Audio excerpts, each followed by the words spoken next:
Chuck here. So welcome. I'm always impressed when anybody shows up, especially school counselors in these. It's either the very end of the school year for some of you. I know plenty of you are done, so it's the summer. So kudos, Yeah, regardless of where you Thank are. you for coming. If you're full blown in vacation mode, we're honored to have you. That's That's, great. that's what we call dedication to the craft. You see, for some of you, this might be a new face. Probably a lot of you, not a new face, but this is the fairy godmother of financial aid herself, Peggy Keough, otherwise known as the Budget Queen. But oftentimes my partner in crime when we present to families and parents, it's usually the two of us. Obviously, there's other great experts on our team, but generally speaking. Peggy and I are very picky. We'll only work with one another, and we allow Anne Marie in our exclusive club as well. So um, I'm grateful to have her today. Hopefully, you all will be too. The task at hand is loans today. That's where we're gonna focus. We're gonna give you a very kind of abbreviated presentation that we give to families. Some of this stuff might be new to you. Some of it's like the new rates, what we're seeing this year. It's such a fluid process, so that's why it's hard and confusing. And what the best recommendation this week is not necessarily the best recommendation next week. So, again, we just want to get you up to speed. But Peggy, if you want to say hi and just introduce yourself, and because you might be new to some counselors seeing you for the first time. Yeah, so I mean, basically, this whole financial piece, I'm a financial planner by background, and then started doing this work exclusively for your families, all high school families, well over 10 years ago. Had my own business and actually got to know Matt and the other founders at CAP through looking for software and building my business. And then we got chummy, we knew each other, we're good colleagues, partners. And then what is it, Matt? Gosh, it's going to be almost 4 years ago. It just made sense for me to join the team, and I was ready to have a team. I was sick of going solo, but I also have twins who are 31, both engaged, and so when I always tell families, that's probably my best credential. I know what it feels like, and I'm sure some of you are in that same boat. You've gone through it with your kids, and so it's just one of those things. You don't know what it's like and the stresses and the challenges unless you actually go through it. So, I've been through it times two. And then I've got my professional knowledge. So I love doing this stuff. I'm the director of education. So making your job easier, supporting you so you can support your families, that's a huge part of CAP. So, very happy to be here.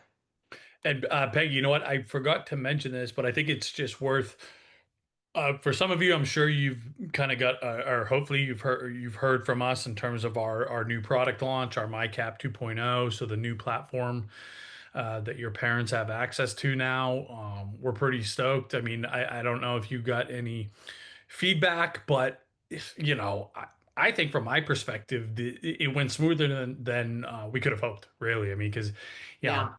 tech gets so funky and we all take it for granted, right? But now that we've cut that kind of have our own and we see just how hard it is, and especially when you make wholesale transitions, which is what we did.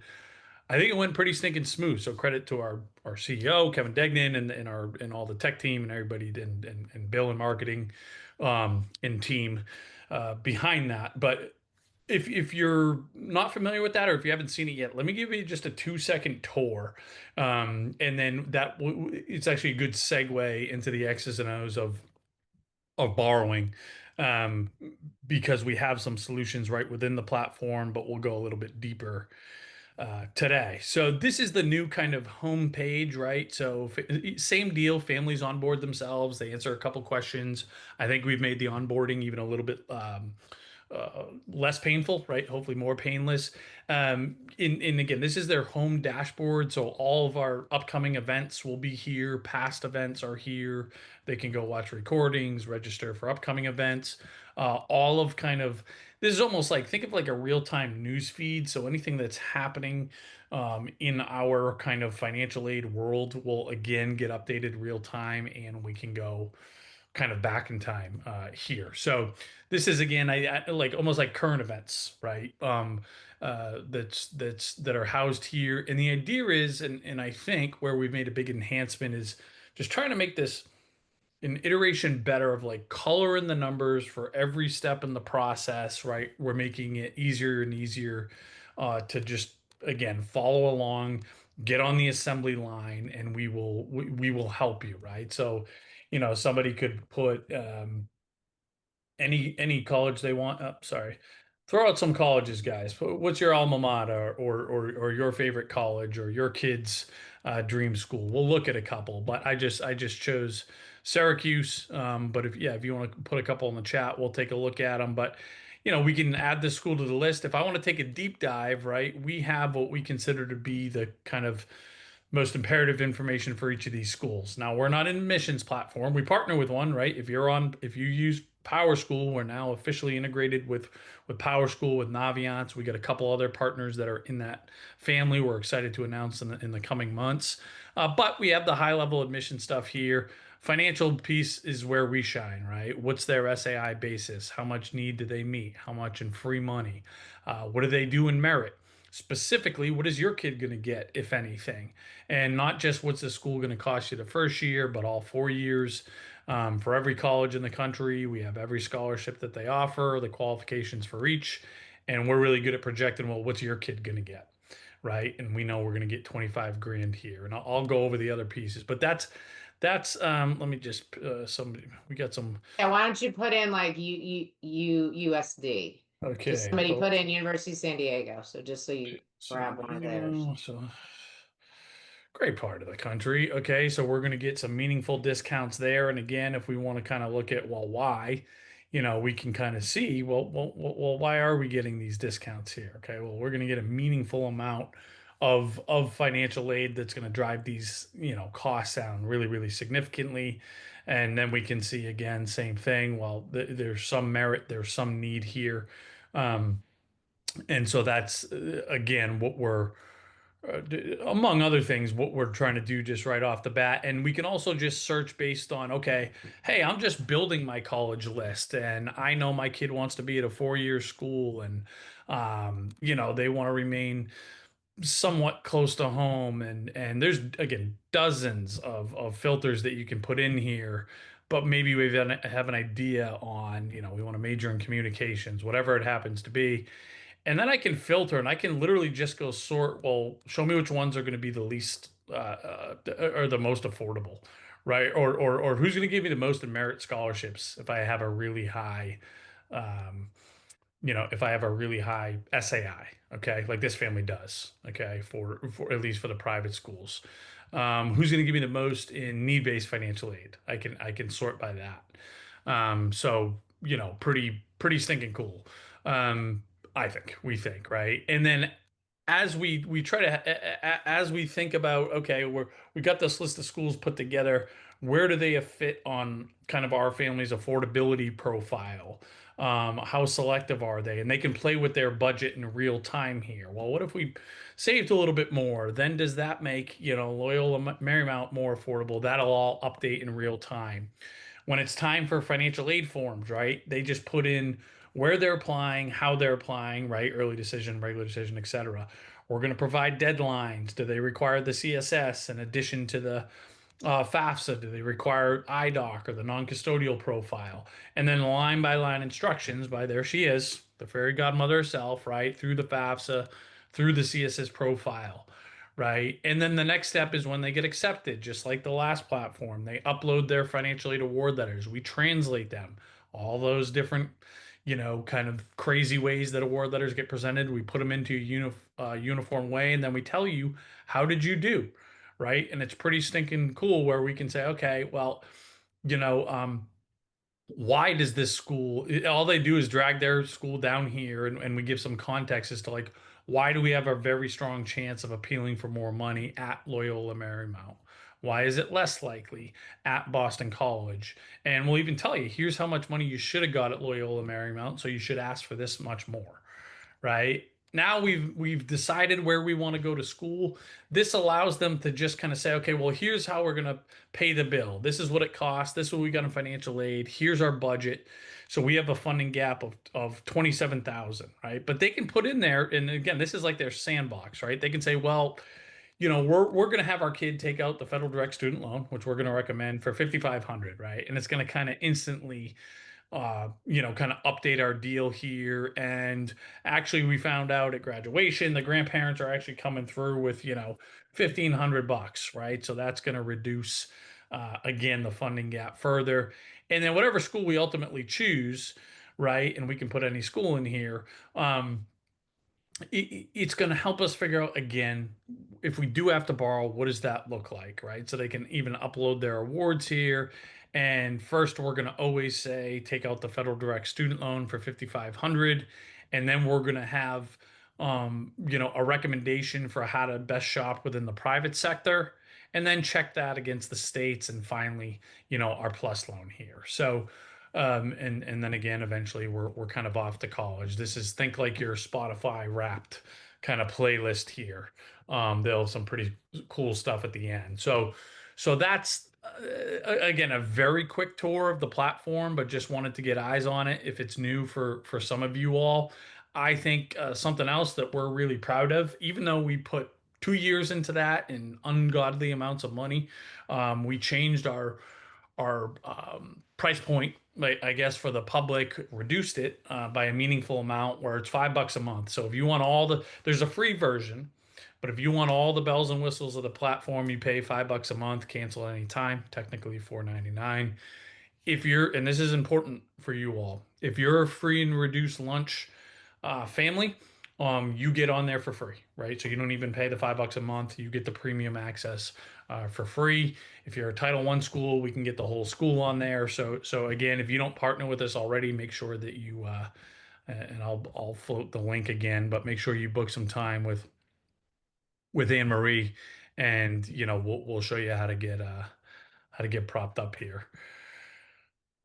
Okay, Peggy, should we talk some turkey, talk some loans here?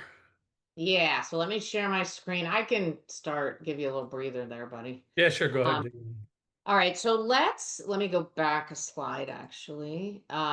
Let high level, we're gonna hit the different types of loans and then these alternative loan options. We'll talk about those at the end just so you're kind of in the know. But we're going to talk about the federal loans, private loans, state loans. We don't have a slide on college loan, but maybe you've seen this if you look at award letters.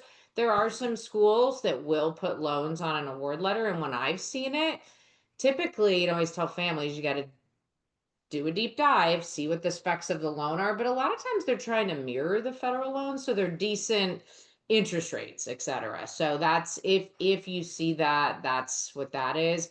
We don't have a specific slide, so I just thought I would call that out. So this is where we start. Matt always says, he thinks every family should take this out. I'm not disagreeing with him. There's a lot of reasons to take out this loan, but for most families, this is the best place to start if they need help, if they can't cover the whole bill. And depending on which one they get offered, even if they can cover the bill, they should be taking it. So, two different versions of this federal direct student loan. There's an unsubsidized version and a subsidized version. So, same loan, it's just on the subsidized version, the government is paying the interest until 6 months after graduation. The family has to have need up to the amount of the subsidized loan award. So you can see on the slide here under tier one, those are the current maximums per year. So if a family has 3,500 in need and realize that if the student got merit or something else, that's going to meet part of the need. But if they have the 3,500, the school will award it, and most do, right? Because it's not money they have to come up with, and it lowers the bottom line for the family. So they'll do 3,500 of subsidized. They can always do an additional 2,000 of unsub. And so you see the totals on the far right of 5,500. Now, if it's a family with a super high SAI, it's going to all be unsubsidized because they don't have the need. This is the only loan out there that truly, in my mind, is a student loan because it's all under the student social security number. There's no cosigners. It's the government encouraging further education. All the student needs to do is get that FAFSA submitted. And then there's a one-time loan entrance counseling. And then, of course, you got to sign your master promissory note every year. But very, very low level to get into this. And then the schools will automatically award it. The interest rates are fixed, which is good from the standpoint of not worrying about interest rate risk for this school year coming up. You can see on the slide, it went down a little, not much, 6.39%. So that's for all the kids that are starting this fall through next summer. It resets every July 1. So it's about to reset to the new amount. These are use it or lose it, meaning if, sometimes you'll be with families and like, well, I have enough in a 529, or I scrolled away money to cover the first year and a half. I don't want that. I'm not taking this. They really need to look at this over 4 years, because they can't go back junior year and say, "Oh, well, can I get, that 12,000 that I said no to?" You can't. You can't go back and get it junior year, and that might be the best loan for that student to have. And some parents, they want their kids to have skin in the game. It helps them build credit. There's a lot of positives to this loan. I will throw in, and I'm sure you've been seeing what's going on. The big beautiful bill that passed the House is now in the Senate's hands. And a couple things in there. One, the subsidized loan, if it goes through the Senate, which is a big if, the Senate is definitely going to tweak stuff here. Um, the subsidized loan could be done as of July 2026. So that's something that families need to understand. We're in a time of uncertainty. If they've got a kid who's just about to start freshman year and they have need, they can't, you wouldn't want to make the assumption that you're definitely going to get that subsidized loan the rest of the 3 years, the rest of the years, maybe. Hopefully that will get kicked out because that's a nice piece, but it might not. They're not talking about getting rid of the loan, though. They're just talking about the subsidized version. While I'm Thank talking you. about, Let, yeah, go let me ahead. jump in, and because we got a great related question here, I'll Yep. hit on this, but then we have another really good, almost PhD level question that you're gonna love. So let me first hit this one. The question is, I have a student. They said they're not going to need student or family. They're not going to need a loan the first 2 years. So they were going to forego. It sounds like taking the unsubsidized loan, but are wondering should they take it, put it into a high savings or a high yield savings account, right, to build the interest. Now, this particular federal direct student loan, the money's going to go right to the colleges, right? It's not going to come to you. So it's not like the only way that happens is if you borrow it after you've paid the bill, and then sometimes you'll get a refund. Then the Department of Education will send that money. It's not the Department of Education, but the federal government will send that money to the colleges. The colleges will cut your refund check, and you could at that point deposit. We're not recommending the strategy necessarily that, hey, maybe you can go earn more than you're borrowing for. That's not the takeaway here. But for a family like this, they're telling me they're not going to have to borrow for the first 2 years, but they don't have all 4 years covered. We would absolutely recommend taking advantage of this for these first 2 years for a couple of reasons. Number one, you told us that you can't, you're gonna have to borrow for the last 2 years. This is a use it or lose it loan, so it's not like you can say, "Hey, go give me back that 5,500 and 6,500 from freshman and sophomore year." You're not going to have those options. But if this family especially is eligible for need-based financial aid, colleges are going to see if they took out and they're going in most cases consider whether or not they took advantage of this loan. So let's just say they got a total of $20,000 in need-based financial aid. 5,000 of that roughly was from the federal direct student loan. When they go to repackage them next year, they're going to say, "Hey, did this family take advantage of the federal direct student loan?" No, they didn't. Oh, okay, so we over awarded them. They didn't want all the money that we gave them. So this year we'll give them $15,000. So you can cost yourself money moving forward. And especially if you're going to appeal in subsequent years, something happens. This will be a major factor on whether or not colleges will have the appeal go into your favor. Have they been taking advantage of the federal direct student loan? So um, I would take advantage of it for other reasons, but great question. And Peggy, the question I think you're going to be excited to answer. Do you have any information on borrowing against a Roth IRA? If so, can you discuss at the end or whatever? No, sorry, borrowing against. How I read it initially was should I borrow or should I withdraw from a Roth IRA? But Yeah, you definitely will. You can take distributions out of a Roth IRA for college expenses. It gets a little complicated. You can take the money that you put in, meaning the contribution portion, you can take out at any time penalty free. So that called your basis, right? What you put in the account. If you're putting, you can put 8,000, a parent does that over several years, they have 24,000. They can pull that out to pay for their kids' college. I will say one, they want to make sure if they did it for that reason, that's great. If they created the Roth for education, if they created it for retirement and they're desperate and they're pulling it, that's a whole nother conversation. Are you robbing your retirement? Is the school affordable? Yada, yada. But you can pull out contributions tax free and penalty free. You want to look at that though, because that does show up on a tax return. And then you're probably going to be in an appeal situation with the colleges to say, hey, that's not something you should be taking into account. So it can hurt need-based financial aid, and you'd want a savvy person to help with appealing that to make sure it's not an issue. If you start pulling the earnings because it grows tax free in the Roth, then there are specific rules around that. Um, there can be a 10% early withdrawal penalty if you're under 59 and a half. So I don't know if we want to get super in the weeds on it, but it depends between contributions and earnings. So if it's earnings, you have to be more careful of what you're pulling, and you have to be the parent needs to be very specific when they're reaching out to whoever administers the Roth IRA, because otherwise they'll probably send a blended amount and that's what's going to show up on the tax form. But it's not a, you're not borrowing against it, you're actually taking a distribution. And this is for a Roth. Okay. Okay, it, great. They said so that's yeah, the and there might be some confusion where, and sorry, you might have mentioned this, but you know, did you talk about the borrowing against the 401k at all? Peg? no, that's Okay. later.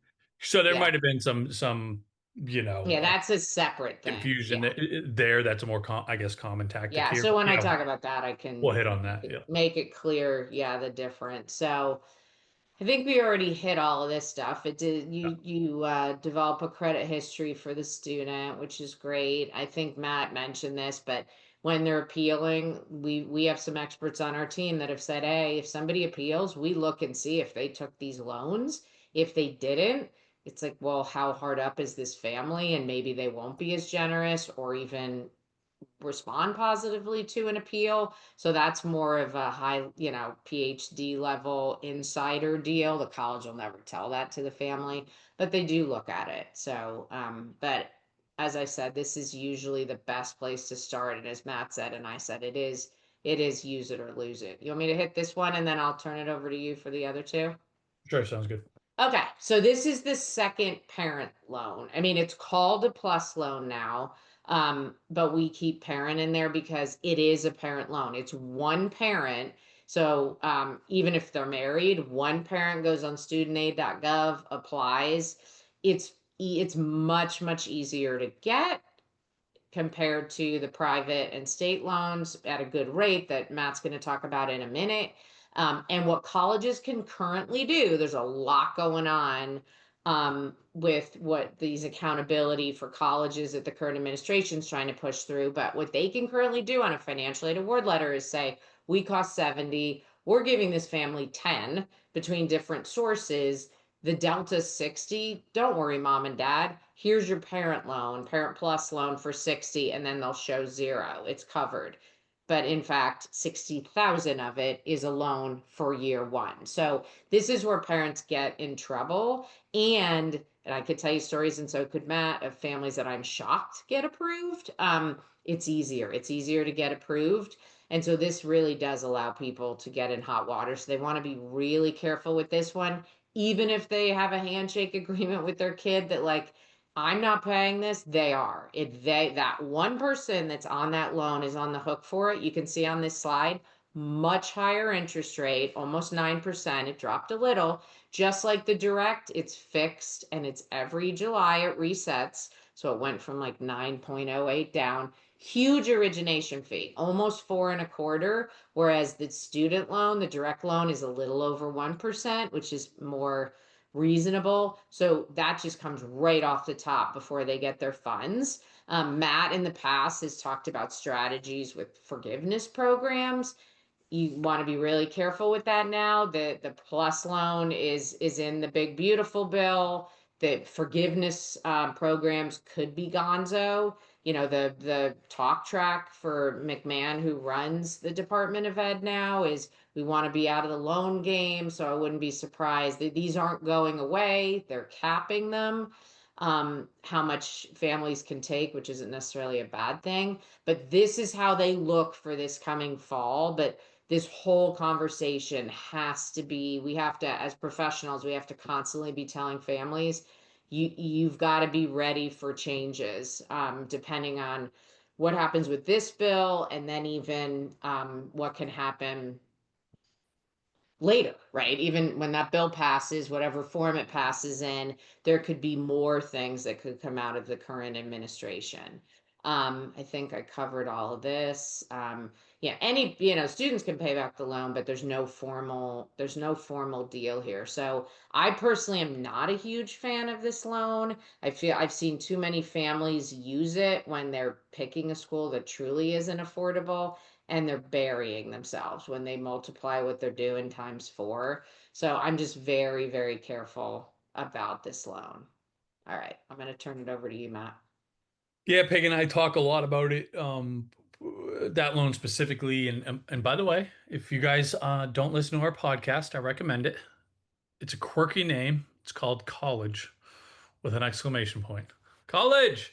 Um, but we talk about, we do a deep dive on a lot of things, right? In this kind of ecosystem here. So you might be interested. Please, It's on YouTube and Spotify, right? every I think. on all everywhere wherever you listen to your podcast, we're there, Peggy. And if you have any links, go ahead and pop them in if you have any links. I think it's on her page here. I'll show That it. might be on her A page, yeah. second And here. we talk about all different things, but yet lately we've been, talking about a lot of this stuff and try and keep our listeners up to speed Oh, on what. let me share real quick, Peggy, if we could. Oh, sure, sure.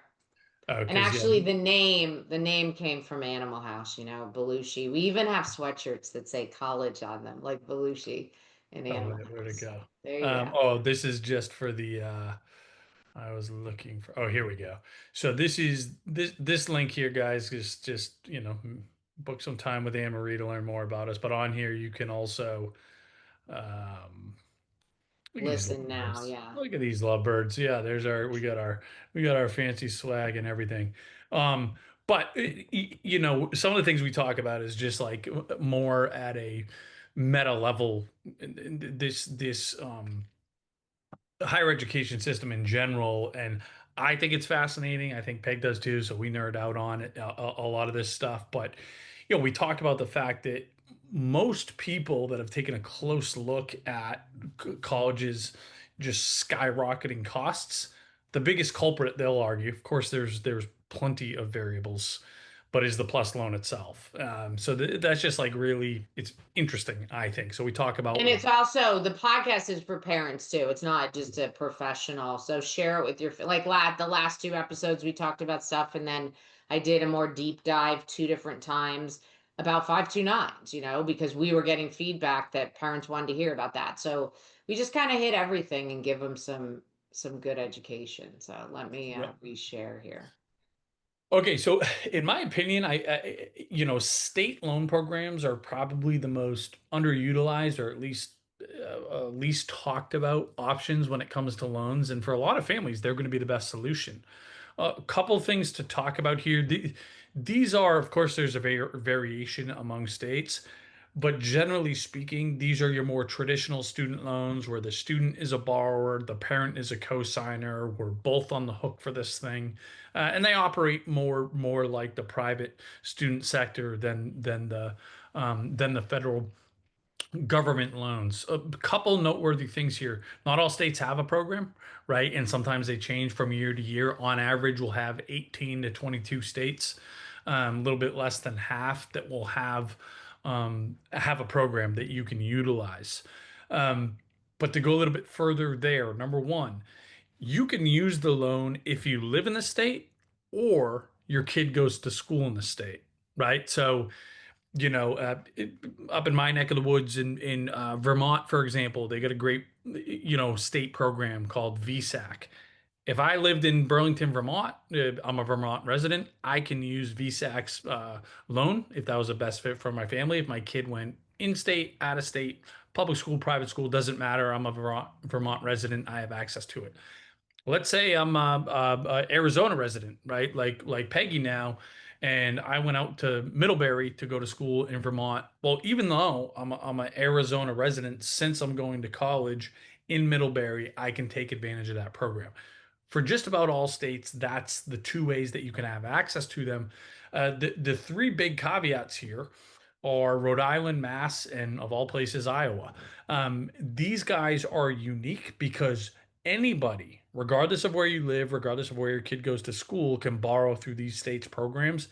And they're pretty stinging competitive, right? And just for starters, their rates are a meaningful amount better than the federal government.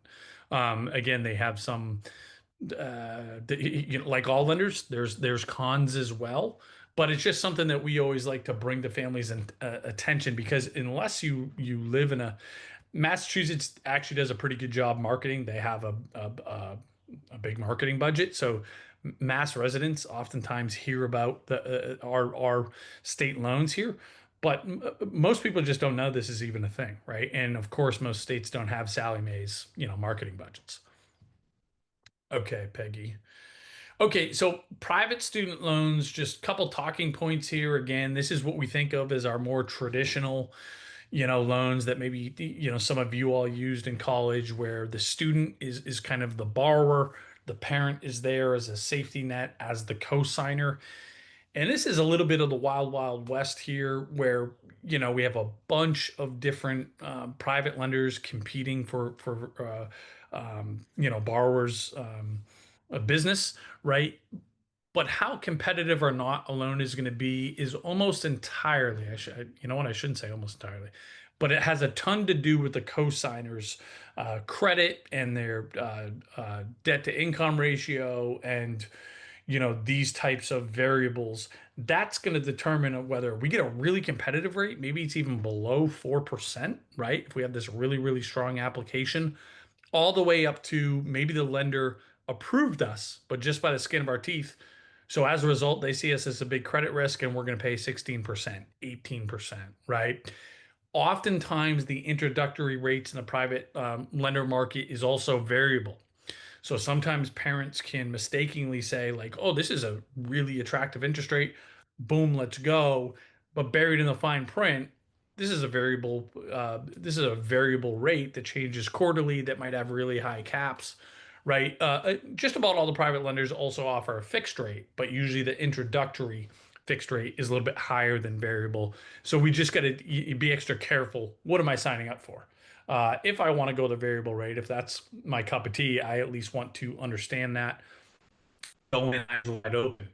Something that we've learned in recent years is a lot of these lenders, more than not, they will also consider the credit score, which is quite frankly stupid as far as I'm concerned, because I don't think that has as much to do with the loan being paid back or not. But oftentimes we'll get parents that'll be like, I thought you said this was a good lender. I have perfect credit and our application is as good as it can get. Well, they didn't know that their student had a 625 credit score. And oftentimes, even having a low credit score as opposed to no established credit score is even worse. So, this is where it can get a little bit confusing and where it makes sense to basically, we want to shop. We just want to be good consumers, understand the pros and cons of each of these options, and then go find the one that's going to be best for our family. And Peggy, let me just share my screen again here, please. And I will make sure that I grab the right link. So something that we're less than 2 years through this process, but what we have done, and we kind of had this idea starting last year, and I'll share this link because this is something you'll want to share with I your can grab parents. it. I'll grab it. Okay. But what we're doing is we have literally approached all of the big banks, and there's not a ton of them in this space to say, look, we've got this great community of students and parents, and they've been like paying attention through this whole process to figure out how financial aid works and scholarships. And now they're at the very last stage, and some of them, a percentage of them, are going to need to need to borrow, right, for college. But again, just as a group, our kind of avatar are also really smart kids, really driven kids that are going to these great schools.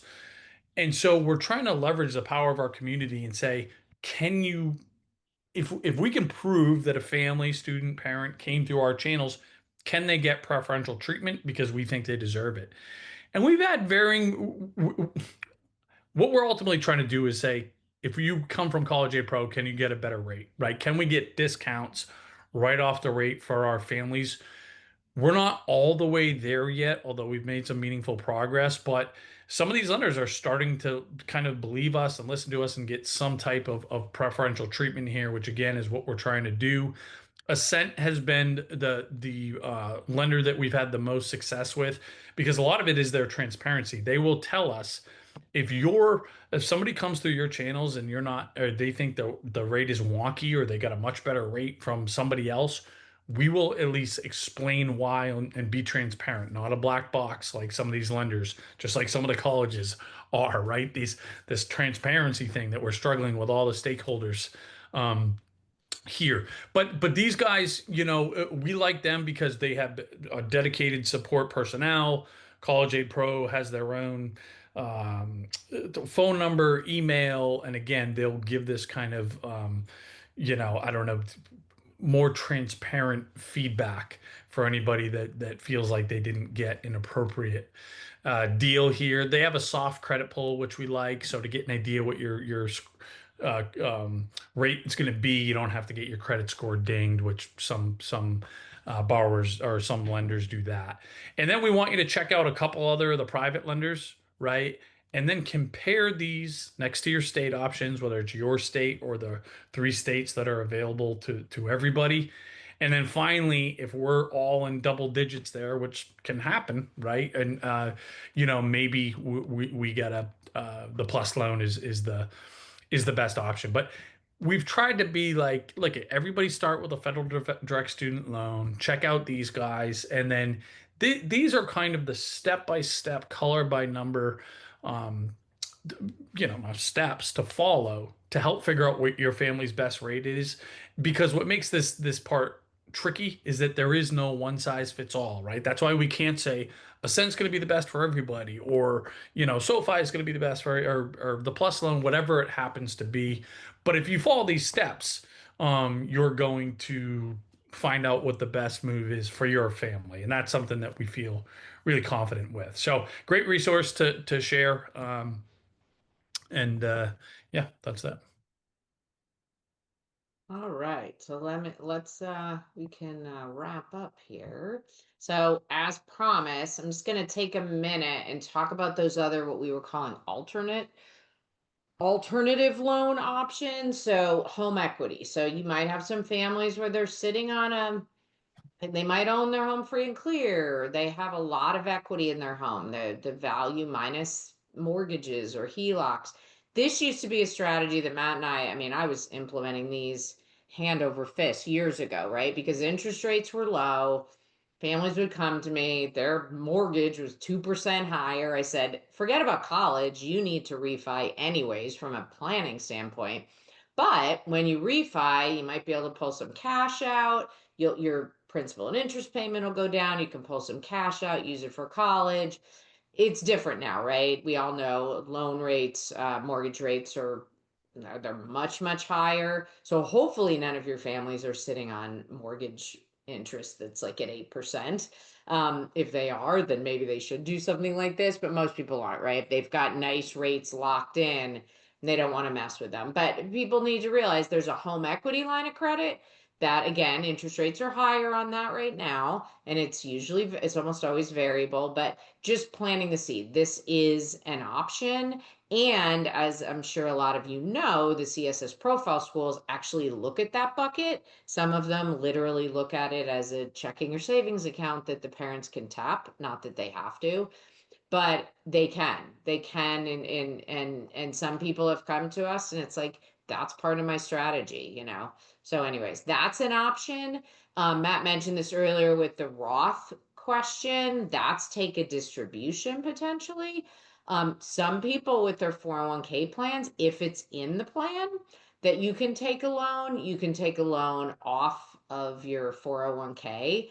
At this point, I tell families being a planner, you really are robbing your retirement. You did not save that for college, and now you're pulling it out. They have to look at their plan, one, to see if they can, and two, to see what the interest rate is, what the specs are on it, and God forbid somebody does this and then they get let go, right? People are getting let go at the federal level. Tech, I mean, people lose their job, right? And sometimes it comes out of nowhere. So it's not, in my opinion, one of the best places to look. And it could be a little ding ding. Maybe the school isn't affordable if this is the way we've got to pay for it. But that is an option out there. Some people will have what's called cash value life insurance, where you can take a loan off of it. There's different policies out there that have been written to do this with the intention of taking money out for college. You don't want to take a distribution because that can severely impact financial aid. You want to borrow against it. That's obviously a one-on-one conversation. If you have a family in that bucket, please refer them to us. We're happy to meet with them one-on-one on a consultation, 1 hour meeting. Make sure they don't want to do this in a vacuum. You got to look at tax implications. You got to look at, is it actually going to help us? Is it going to hurt us with financial aid down the road when we do this? There's a lot of moving pieces. So, but that is an option. So that's high level, these, quote unquote alternative ways to maybe a deal with your funding, with the funding gap that a family might have. Yeah, and this is kind of where we wrap, right? When we do these presentations, and we do, and by the way, I'm putting right now, we're doing this presentation for families a week from today, actually. And we do it, the first half of it, we kind of got right down to the meat and potatoes for you all. But we talk about, okay, what's the timeline? When do bills come out? When do I need to have my applications complete? I have some savings in a 529. Should I use it all up front? Should I spread it over 4 years? What about grandparents that are contributing? How do I get the money out of my 529? What about my UGMAs or custodial accounts? Right? Does it make sense to set up a payment plan with the colleges? What are the logistics there? It's kind of a how to pay the bill. I think that's what we call it, how to pay the bill presentation. And of course, the back half of it is what you just all saw, the kind of the loan presentation. So it's probably worth sharing that with your parents, where again we kind of try to, if you're a family that has resources, I think we're talking. I think we do a pretty good job of explaining, like, here's how you want to be thinking about that. If you're a family that has to borrow the entire thing, here's how you should be thinking about that. And probably most people we're in front of are somewhere in the middle, right? Where there's going to be a combination of, we got a little bit of savings, so we can do some on a payment plan, and we got to borrow the rest, right? And by the way, that's news to a lot of people, that you can chop it up in a few different ways. It doesn't have to be this all or nothing. But for us, when we meet with folks, what we're trying to do is figure out, well, what is your borrowing criteria? Okay, because that's going to dictate what our recommendations are. And if you're a DIY family, we want to give you the tools where you can go through the process yourself, right? So these are the things they need to be thinking about. How much does the rate of the loan matter? Of course it matters. But when we mean how much, well, a lot of families are like, well, look, I need to send 3 kids through college. I consider it to be my student's responsibility. I got to get off this loan as soon as possible. Okay, well then what matters for you is that this particular loan has a aggressive cosigner release program, which means you're probably going to want to borrow in the private sector. Okay, but for that cosigner release program, you're going to pay a little bit higher of an interest rate. And so there's different levers that we can pull, right? Again, there's no magic loan that has the best of all worlds. So we got to help them think about and prioritize, what's most important to them, right? Three and four go hand in hand here. How much do you value consumer protection and flexibility, right? So some people might be like, I'm just starting a business. I have no idea how it's going to go. Or I'm in sales and it's feast or famine and it's not very predictable. Well, they might consider a plus loan through the federal government because even if it's a higher interest rate, they have the most flexibility with repayment terms, right? 25-year repayment plans, more flexible if we need to pause payments, right? So, again, I think you guys know where I'm going here, but we want to help them figure out that there's pros and cons for each of these options, and based on your family's situation, really by process of elimination we can help them get to where the appropriate place for them. And something that we say all the time when it comes to this borrowing process is like, look, there's no fun way to borrow $40,000 or whatever the hell that number is, right? But I think there's a lot to be said where we can sleep good at night knowing that, like, okay, we got educated. We understand the pros and cons of each of our options. We're not just throwing darts and hoping we get lucky. And we can take some solace in the fact of like, hey, we made a good decision for us, right? We made the best decision for us. And that's kind of our, promise to people, right? Of like there's this is not a painless process here, but at least if you can just kind of follow this process, follow these steps, you'll be able to look at each other and go like, this is the best move for us, right? And that's the goal here. Um, all right, Peggy, any parting words? Let me also just kind of reshare Anne Marie's link. Guys, if you I see a ton of our partners on here. We always, again, value how dialed in you are, especially in the summertime. But meet with us, talk with us if we don't work directly with your school already, or at least share the next week's presentation and the new MyCap and again, let us support you. Yeah, yeah, we're here for you. Want to make your job easier and get your families through this process, this last piece of the journey. But as Matt showed you in the software, I mean, along the top there, that's just basically their journey, and so we've got it. That's why we revamped it. We want to make it super clear, just follow along. We're here for you. And we know all the little pitfalls and the stressors, and we try and just smooth that all over so that families can get through this process with the least amount of stress, find that great personal, academic, and financial fit school. That's it. Peggy, thanks for joining us. If Yep. we would love to have you back. So keep us in mind. Anne Marie, thank you as always, my dear, for ruling things in chat. And yeah, everybody have an awesome rest of your week and weekend, and we'll be back in a couple weeks. See you next time.